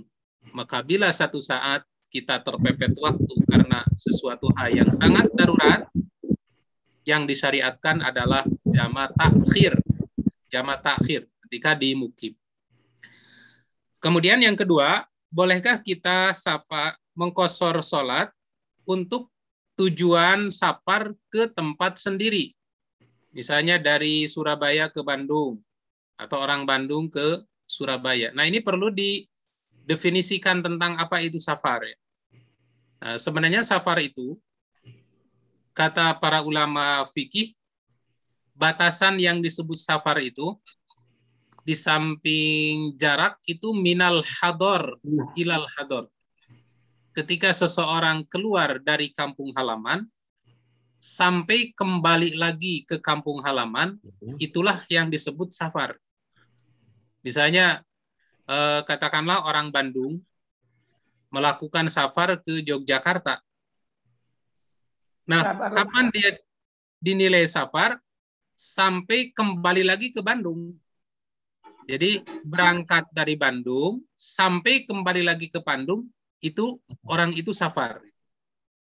Jadi yang namanya safar bukan hanya berangkat dari satu kota ke kota tertentu, tapi berangkat dari satu kota sampai balik lagi ke kota di mana dia tinggal. Nah, maka ketika seseorang mau pulang kampung, mau pulang ke kampung halamannya, itu masih dalam hukum safar. Artinya masih boleh untuk menjamak dan mengqashor sholatnya. Nah, hanya saja apabila misalnya sholatnya itu baru bisa dikerjakan di kampung halamannya, katakanlah berangkat jam 11 zuhur itu di perjalanan. Kemudian tidak sempat melaksanakan waktu zuhur hingga tiba di rumahnya di waktu asar. Nah, maka itu juga boleh dijamak, tapi sudah tidak ada hukum qashor. Jadi qashornya sudah lewat, yang ada hanya jamak saja. Barangkali itu. Kang Hasan. Jelas ya? Oke, Ustaz. Satu lagi, Ustaz, paling tadi. Ya, mangga. Yang pertama tadi, kalau kasusnya misalkan dia waktunya itu, katakan tadi dokter operasi itu jam 2 sampai Isya gitu, Ustaz. Itu kan Ya. di tempat mukim dia nggak bisa narik ke takdim tadi ya. Itu solusinya kira-kira seperti apa, Ustaz? Ya, jam 2 sampai Isya. Berarti itu ada 3 waktu sholat ya. Ada Iya. 3 waktu sholat. Asar, Maghrib, Isya. Nah, ini pernah terjadi di zaman Nabi ketika dalam, saya lupa perangnya, ada 2 kasus. Waktu terlewat waktu sholat yang tidak dapat dijamak. Karena jamak itu kan di dalam hadis hanya 2, duhur asar dan maghrib isya. Nah, Nabi pernah terlewat waktu sholat yang tidak bisa dijamak. Pertama, di waktu perang Badar. Waktu itu terlewat waktu asar dan baru bisa melaksanakan sholat asar di waktu maghrib. Nah, saat itu Nabi melakukan sholat saja di situ. Sholat asar dulu, kemudian qomat, baru kemudian waktu maghrib. Nah, dalam salah satu peperangan, saya lupa nama perangnya, tapi ini masih dibahas di dalam bab yang sama, di dalam bab jamak. Waktu itu 4 waktu sholat sekaligus terlewat karena kesibukan Nabi dalam berperang. Pertama zuhur, kedua asar, ketiga maghrib, keempat isya. Dan pada saat itu Nabi dan para sahabat baru sempat melaksanakan sholat di waktu isya. Maka inilah yang disebut dengan al-fawaid. Jadi al-fawaid itu bisa dalam pengertian lupa total, tidak ingat sama sekali, atau karena tertidur, atau karena situasi yang sangat darurat, seperti dokter operasi ini ditinggalkan, bahaya, bisa mengancam keselamatan nyawanya. Maka solusinya seperti itu tadi Nabi. Jadi 4 waktu sholat dilaksanakan dalam waktu yang bersamaan. Nah, bagaimana kaifiatnya? Pertama, kata para sahabat, Nabi menyuruh qomat untuk sholat duhur di waktu isya itu. Setelah selesai sholat duhur, nyuruh qomat lagi melakukan untuk sholat asar. Setelah itu Nabi menyuruh qomat lagi, baru melakukan sholat maghrib. Setelah itu Nabi menyuruh lagi qomat, baru melakukan sholat isya. Nah, itu solusi yang bisa dilakukan ketika kita sangat terpepet. Begitu, Kang Ihsan. Siap, Ustaz. Hatur nuhun, Ustaz. Ya. Baik, dilanjutkan. Jadi kayaknya ada juga yang mau bertanya. Pak Hasan ya, Kang. Pak Hasan, silakan. Oh, Pak Abi. Mana? Yang tadi muka Bapak atau Ibu Magdalena? Oh, enggak, tadi. Ini. Tadi Pak Hasan sempat membuka ini. Yang lain barangkali? Ya, Ustaz. Assalamualaikum warahmatullahi wabarakatuh. Pak Ramlan, silakan. Ya. Waalaikumsalam. Mohon izin untuk bertanya masalah sholat Jumat ini, Ustaz. Apakah ada ketentuan batasan tidak sholat Jumat berapa kali, Ustaz? Kenapa, Pak? Misalnya, saya pernah dengar juga kalau jangan sampai 3 kali berturut-turut tidak sholat Jumat. Itu apakah ada batasan gitu, Ustaz? Oh iya. Ya, makasih. Apakah ada batasan kebolehan meninggalkan sholat Jumat? Betul. Ya. Memang ada hadis yang mengatakan apabila seseorang berturut-turut tidak melaksanakan sholat Jumat sebanyak 3 kali, itu dinilai kafir. Nah, sehingga ini yang menjadi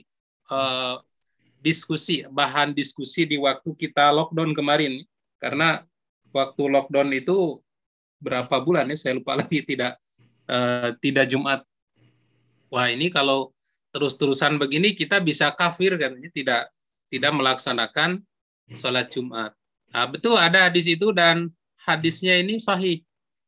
Akan tetapi yang dimaksud hadis itu adalah amdan. Apabila kita tidak melaksanakan Jumat itu sengaja. tidak ada udzur syar'i.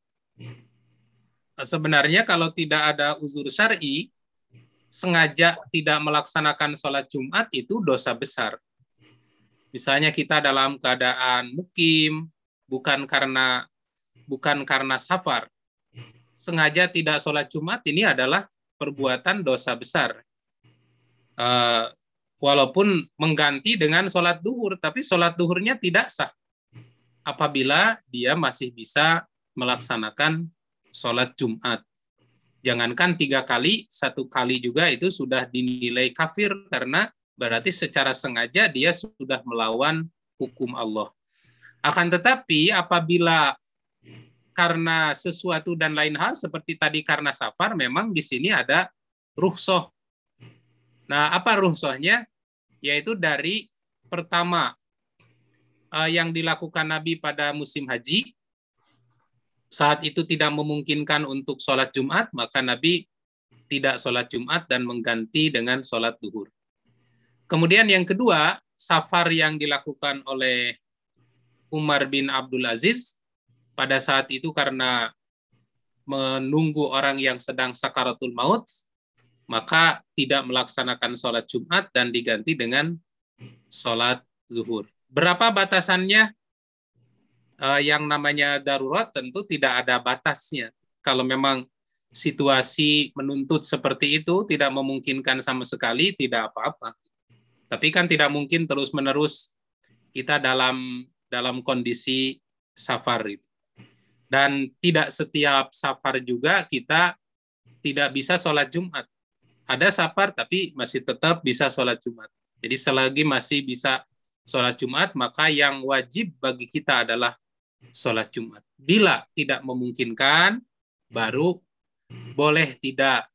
Karena yang musafir tidak dikecualikan dari wajib. Yang dikecualikan dari wajib Jumat itu hanya 5 saja. Yang pertama adalah perempuan, itu dikecualikan dari wajib Jumat. Yang kedua, anak kecil. Anak kecil itu dikecualikan dari kewajiban sholat Jumat. Yang ketiga, orang yang sedang sakit. Orang yang sedang sakit, walaupun bapak-bapak, itu tidak dikecualikan dari wajib Jumat. Kemudian yang keempat, hamba sahaya. Hamba sahaya itu adalah seorang yang diperbudak, yang jiwanya, waktunya, hartanya semuanya milik Tuhan. 4 ya, bukan 5. Jadi al-jum'atu haqqun wajibun ala kulli muslimin illa arba'atan. Jumat itu wajib bagi setiap muslim kecuali 4. Pertama, seorang perempuan, anak kecil, yang marid, yang sakit. Kemudian abdun mamluk, seorang hamba sahaya. Nah, di luar itu walaupun dalam safar tetap kita wajib sholat Jumat. Apabila tidak memungkinkan, boleh tidak.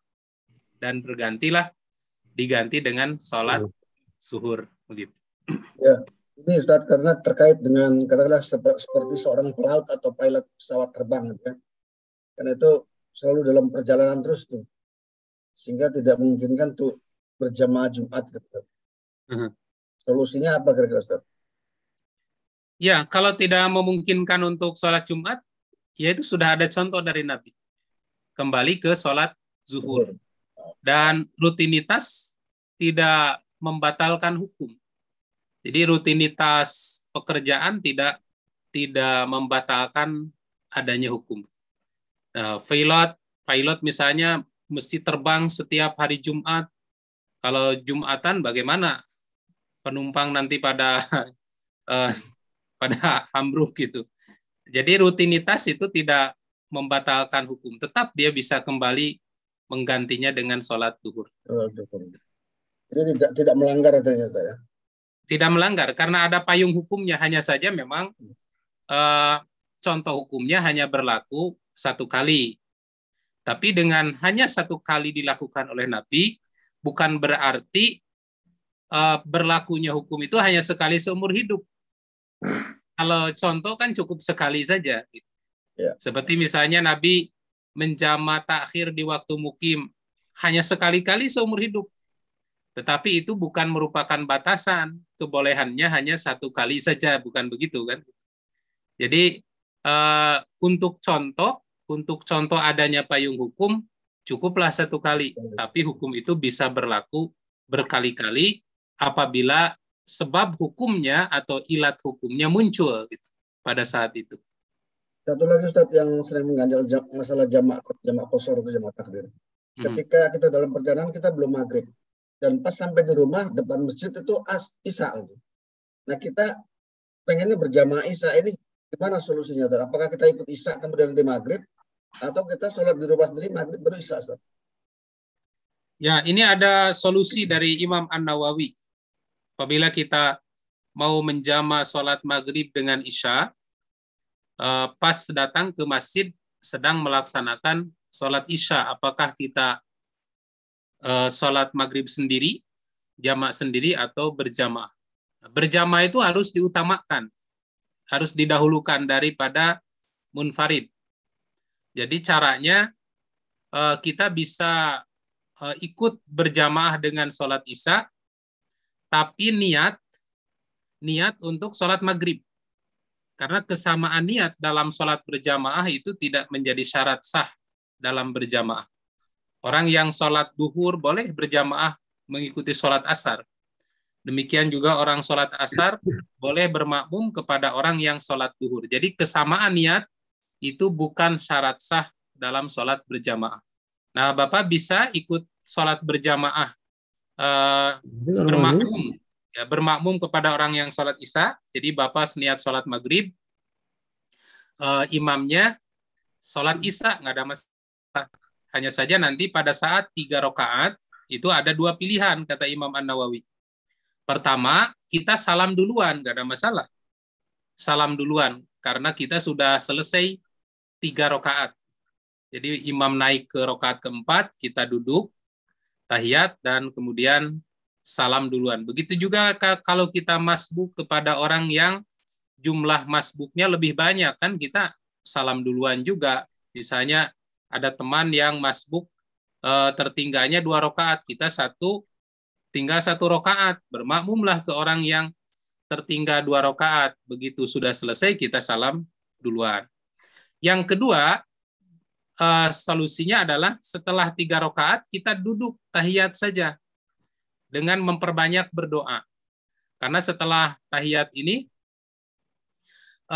kita dianjurkan memperbanyak doa, baik doa maksur itu sangat banyak sekali, doa maksur dari Nabi atau doa bebas saja, kita terus memperbanyak berdoa menunggu imam tahiyat. Setelah imam tahiyat dan salam baru bareng-bareng salam. Jadi menunggu dalam sholat juga tidak membatalkan sholat, diperbolehkan. Hal ini seperti hanya yang dilakukan oleh Nabi dan para sahabat dalam sholat khauf. Itu masing-masing saling menunggu dalam 1 rakaat. Dalam sholat khauf, dalam sholat perang. Nah, kemudian yang ketiga, ada juga yang berpendapat sholat maghrib dulu sendirian, baru kemudian masuk ikut berjamaah sholat isya. Tapi kata Imam Nawawi ini akan merusak persatuan. Jadi tidak etis ya kalau di masjid ada 2 sholat yang berbeda dilakukan masing-masing. Padahal ini ada jamaah lagi. Ini akan merusak persatuan. Maka cara yang paling tepat adalah tadi kita masuk saja bergabung. Imam sholat isya, kita niat sholat maghrib, nanti pas 3 rakaat bisa salam duluan, atau kita menunggu sampai imam selesai, baru nanti pada saat selesai bareng salam. Nah setelah itu baru lanjut dengan sholat isya. Gitu. Terima kasih Ustaz. Ya sama-sama. Ya, yang lain barangkali masih ada. Assalamualaikum warahmatullahi wabarakatuh. Waalaikumsalam, silakan Bu Sri Eko. Waalaikumsalam warahmatullahi. Mau tanya Pak Ustadz, tadi kan Pak Ustadz mengatakan safar itu keluar dari kampung halaman sampai kembali ke rumah.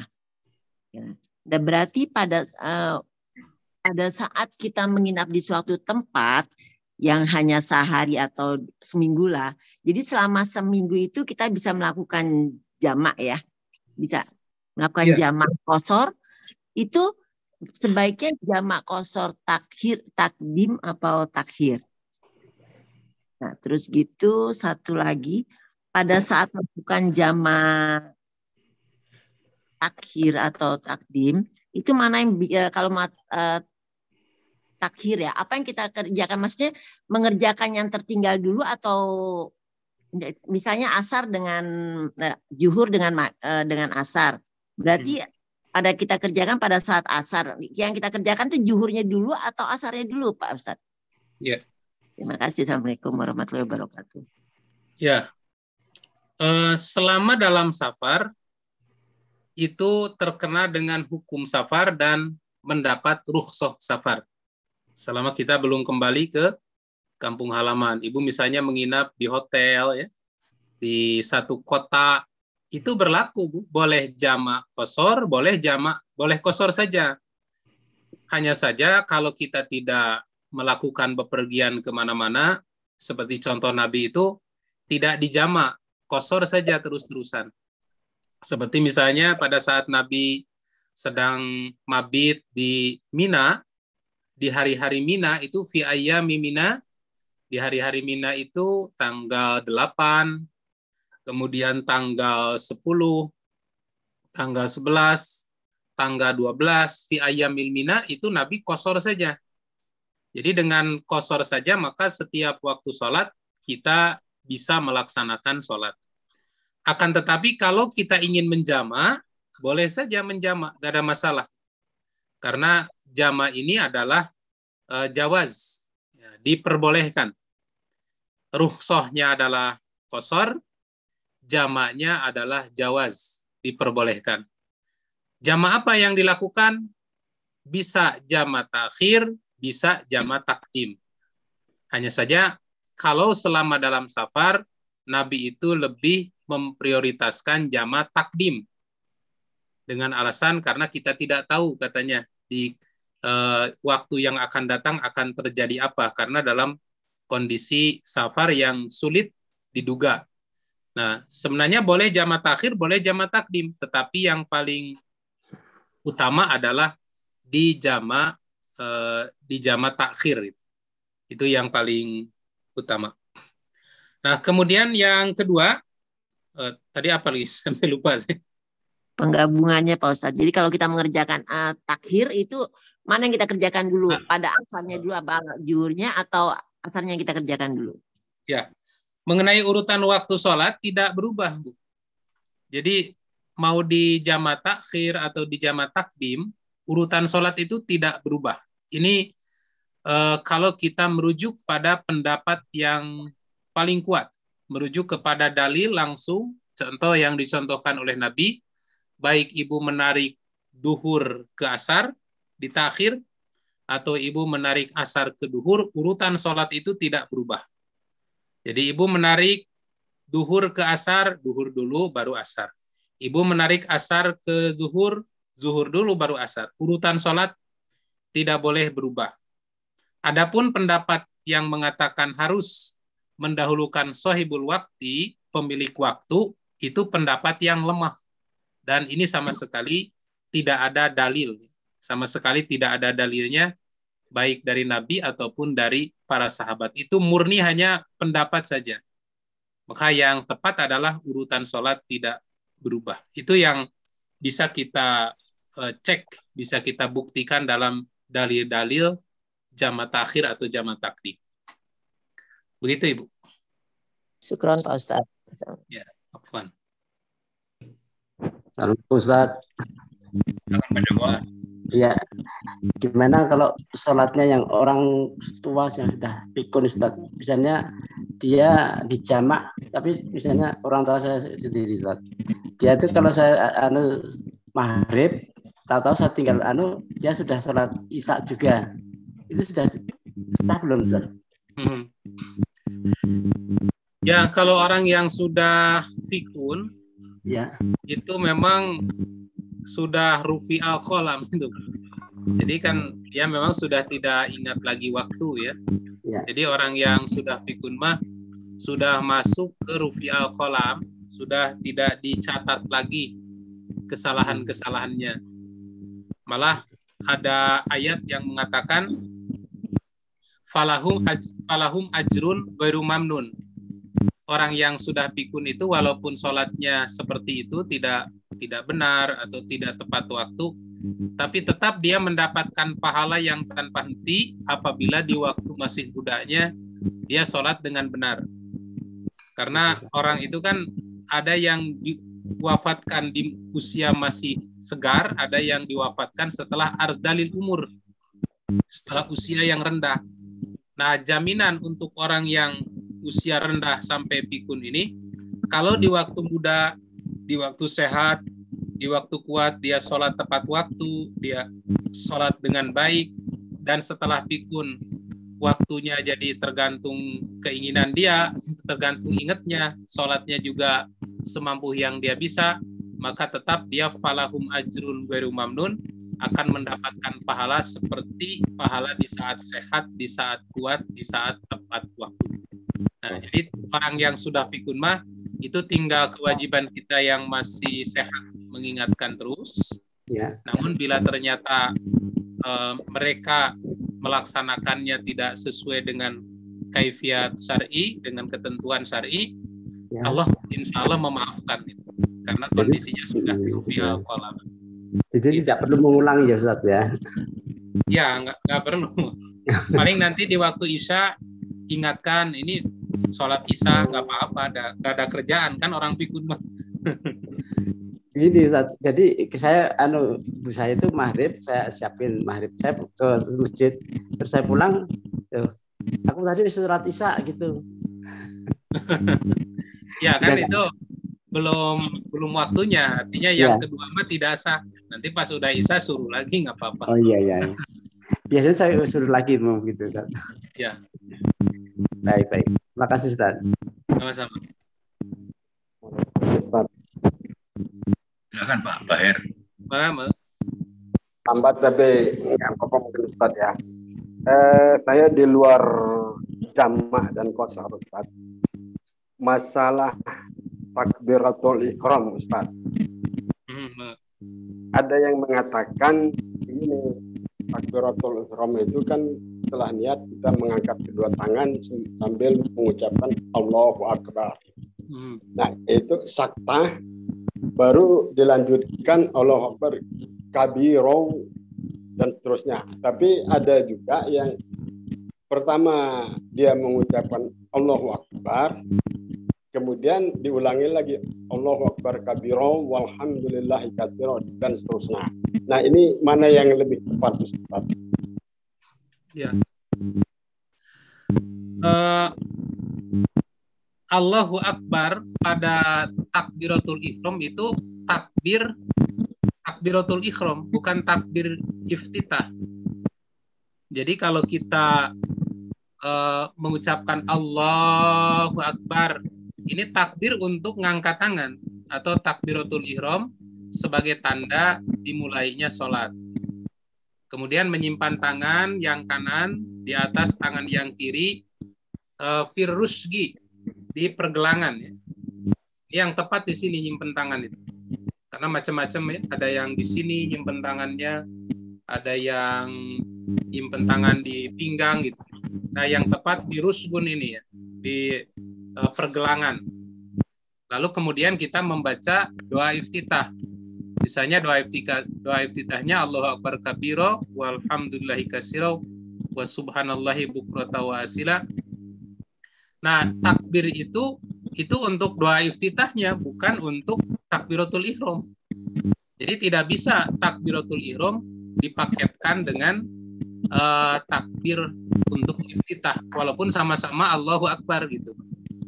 Yang tepat itu, karena beda takbir permulaan iftitah dengan takbir permulaan al-ihram sebagai dimulainya waktu sholat. Itu sudah kaifiat yang berbeda. Gitu, Pak. Berarti mungkin Pak Tony silakan. Ya, terima kasih. Saya mau tanya mengenai tadi atau masalah jamak atau juga masalah qasar ini. Kalau kita misalnya dari Surabaya ke Jakarta gitu, tapi berapa lama kita bisa melakukan qasar itu? Misalnya kita seminggu di Jakarta ada kegiatan, tapi kan di dalam satu kota aja, di dalam kota itu. Apakah kita bisa mengqasar terus selama kita di sana, atau ada batas hari? Saya pernah dengar cuma 3 hari yang boleh diqasar, karena selanjutnya harus sholat gitu. Mungkin itu pertanyaannya. Terima kasih. Ya, mengenai batas waktu safar yang membolehkan qasar, itu tidak ada batasannya, Pak.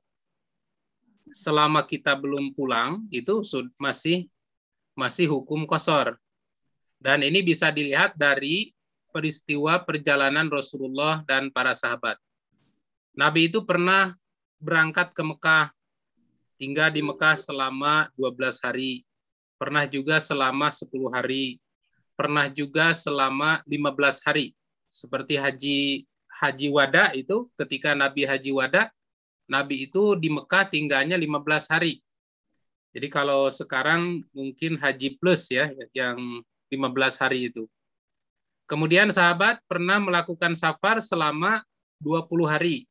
Dan selama itu qasar terus, jamak qasar, kadang qasar terus. Nah, malah Ibnu Umar itu pernah diutus oleh Nabi untuk berdakwah ke Azerbaijan, karena waktu itu banyak juga sahabat-sahabat yang dikirim ke luar kota, seperti kalau Mu'ad bin Jabal perginya diutus ke Yaman. Nah, Ibnu Umar diutus ke Azerbaijan. Dan ternyata dalam sejarah itu dikatakan di Azerbaijannya itu selama 6 bulan. Maka selama 6 bulan, Ibnu Umar itu terus-terusan melaksanakan sholat qasar.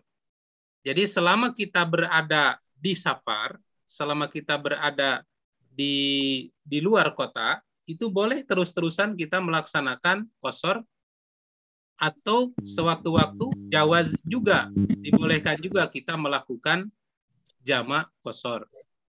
Nah, hanya saja yang perlu kita garis bawahi, hukumnya bukan wajib, tapi ini hanya rukhsah saja gitu. Artinya Bapak boleh pilih. Wah, ini udah lama nih pengen yang tam, silakan. Tapi kalau Nabi memang mencontohkan selama dalam safar itu qasar terus. Jadi intinya tidak ada batasan waktu ya. Tidak ada batasan waktu kebolehan untuk mengqasar. Nah, katakanlah mahasiswa yang kuliah di luar negeri misalnya, itu kan untuk S1 kadang-kadang bisa sampai 4 tahun, bisa sampai 5 tahun. Kemudian qasar terus, boleh tidak? Nah, secara hukum tidak dapat disalahkan karena memang dia itu sebagai musafir hakikatnya itu, walaupun bertahun-tahun. Jadi secara hukum tidak bisa disalahkan. Nah, tapi yang perlu digarisbawahi ini adalah sunat saja, rukhsah. Artinya si musafir boleh memilih apakah dia mau mengambil rukhsah itu atau tidak. Begitu, Pak. Terima kasih, Ustaz. Satu lagi, Ustaz, mungkin bahasnya. Di Surabaya punya rumah, di Jakarta punya rumah, itu sebagai mukim apa enggak di Jakarta itu? Walaupun kita tinggalnya di Surabaya gitu secara umum gitu ya. Jadi kita bukan di hotel, bukan di apa gitu. Kita gimana? Apakah itu sebagai rumah ini atau gimana gitu? KTP Bapak kan nggak mungkin KTP 2. Nah, jadi walaupun itu statusnya bukan apa safar secara ini, ya kita tinggal di rumah kita sendiri di sana, itu juga dianggap safar walaupun KTP-nya Surabaya misalnya gitu ya. Ya, misalnya KTP-nya Surabaya, berarti pokok tinggalnya di Surabaya. Di Bandung punya rumah. Nah, ke Bandung itu safar walaupun rumah kita. Jadi dilihat kartu identitasnya. Jadi yang pokok yang lebih lama, Bapak niat mukimnya di mana. Nah, di kota-kota lain punya rumah, itu sebagai rumah singgah saja dinilainya, walaupun rumah milik sendiri. Kecuali bapak nikah lagi gitu. Nah ini kalau nikah lagi itu berubah hukumnya dari safar menjadi mukim. Katakanlah ada istri di Surabaya, ada istri di Bogor, ada istri di Jakarta, ada istri di Bandung, 4 kan itu istrinya. Nah, maka bapak itu ketika ke Surabaya itu mukim. Ketika ke Bogor mukim juga. Ketika ke Bandung mukim juga. Ketika ke Jakarta mukim juga. Jadi yang membatalkan safar itu hanya pernikahan. Ini seperti yang dilakukan oleh Utsman bin Affan ketika haji ke Mekah. Pada saat itu nikah dengan seorang wanita orang Mekah. Maka Utsman bin Affan melaksanakan sholat tam. Karena di Mekahnya mukim karena punya istri, di Madinah juga mukim gitu. Tapi kalau hanya punya rumah, selama kita tidak meniatkan mukim, itu tidak termasuk yang safar. Tidak termasuk mukim. Itu tetap safar karena itu hanya punya rumah saja, tidak dengan istrinya. Begitu, Pak. Kalau masih dalam satu kota gimana? Ya, Pak. Kenapa, Pak? Kalau masih dalam satu kota gitu. Jadi seandainya itu tadi ya di Bandungnya utara sama selatan begitu kan. Itu bagaimana? Ya, kalau hanya sekedar rumah saja tidak termasuk safar. Kalau sekedar rumah saja maksudnya tidak termasuk mukim. Tapi kalau plus punya istri, walaupun satu Bandung Timur, yang satu Bandung Selatan, dan jaraknya sudah memenuhi syarat untuk safar, itu dikatakan sebagai musafir. Gitu. Ya, jemaah sekalian, ini waktunya sudah lewat, Pak Ustadz juga. Saking asiknya banyak pertanyaan, Pak Ustadz. Lebih 15 menit. Ya, nggak terasa. Baik, saudara-saudara semua, saya kira kita sebenarnya akan kita tutup, dan sebelum ditutup mohon kesediaan Pak Ustadz untuk berdoalah untuk kita semuanya. Silakan, ya. Ya, baik, alhamdulillah. Pembahasan kita tentang hukum menjama antara sholat Jumat dan sholat Asar sudah mendapatkan kesimpulan. Jadi tidak ada dalil yang sahih dan sharih yang menjelaskan adanya sholat jamak, sholat Asar dan sholat Jumat. Dan yang ada adalah duhur dengan Asar. Itu yang menjadi catatan. Dan hal-hal lain insya Allah sudah jelas. Mudah-mudahan ini menjadi bekal kita dalam melakukan perjalanan safar. Kita akhiri dengan doa, Rabbana la tuzigh qulubana ba'da idh hadaitana wa hab lana min ladunka rahmah innaka antal wahhab. Rabbana atina fid dunya hasanah wa fil akhirati hasanah wa qina azabannar. Amin ya rabbal alamin. Aqulu qouli hadza wa astaghfirullah li wa lakum. Wassalamualaikum warahmatullahi wabarakatuh.